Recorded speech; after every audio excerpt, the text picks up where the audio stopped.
And now, Cap KVU First Alert Weather with Chief Meteorologist Kristin Walls. 6:44 and welcome back to Good Morning Northwest, and hopefully you had a good weekend.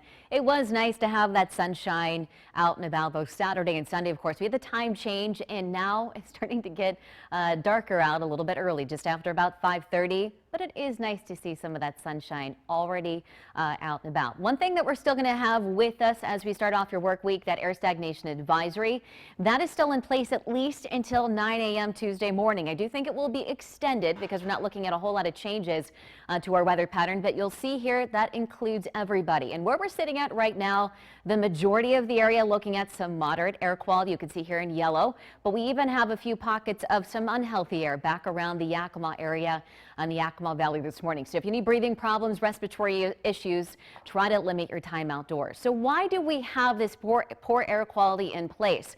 Well, typically in the environment, when you go up with the temperature profile, the temperature usually cools with height. So you usually have the warmer temperatures at the surface. But what's happening here is we have those warmer temperatures aloft, the cooler temperatures underneath that.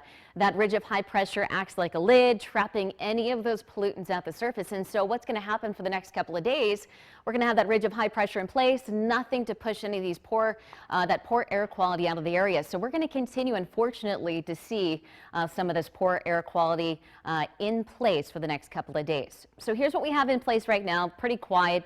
We're looking at more sunshine to return, maybe just a few high clouds here or there, but no active weather pushing into the Pacific Northwest. And as I mentioned, we're not going to see any changes here to the overall weather pattern. So here's Tuesday. Even for Wednesday into Thursday, we're still looking at that ridge in place. So what I think will happen is they'll extend that air stagnation advisory until at least Thursday. So we're going to have a couple of more days that we're going to deal with this poor air quality. And those temperatures should be right around average for this time of year. 57 is typically what we sit at. We're going to be in the upper 50s the next couple of days, down to about 52 on Thursday, and then back up into the upper 50s as we head into the upcoming weekend. So not a whole lot of changes, at least to our overall temperatures. Frosty start, so you might have to scrape some of the frost off your windshield this morning. Many folks are waking up to numbers below freezing this morning. 27 in the Tri-Cities, 24 in Yakima, and 29 for Ellensburg. And still looking at some light winds out there today, so no changes, at least to those winds. Temperatures for this afternoon, 57 in Yakima to Ellensburg. We're going to look for a high of 56 in the Tri-Cities with 56 degrees in Prosser and 58 Dayton, Walla Walla, and also down into Pendleton. So we will have another cold night tonight. Temperatures dipping down into the upper 20s and low 30s. Here's a look ahead to your 7-day forecast in the Tri-Cities. No rain is expected. Might have a few changes by the end of the work week, a few more clouds, but we'll be up to 55 on Friday. Those upper 50s Saturday and Sunday.